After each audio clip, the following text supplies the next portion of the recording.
Guys, this is Danielle with WTI here, and I have Urban Decay's eyeshadow primer potion here. So for my eyeshadow to stay on my eyes longer, I have to use some sort of a primer. Otherwise, I'm telling you, your eyeshadow is just going to come right off.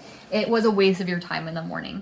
So I have been using this, and I like this because, well, first off, it comes out, I squeeze it out, and it's kind of like just a little creamy.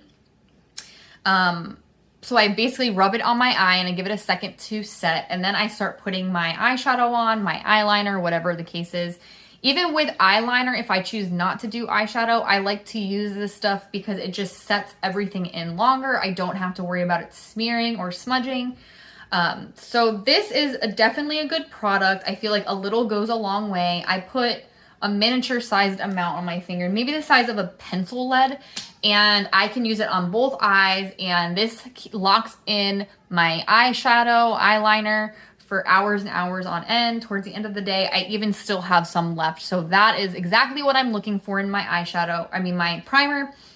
And I highly recommend them. I really like Urban Decay. They are a fun company and they have some really great products. Anyway, get yourself some of this primer. I highly recommend it, and that is my point of view.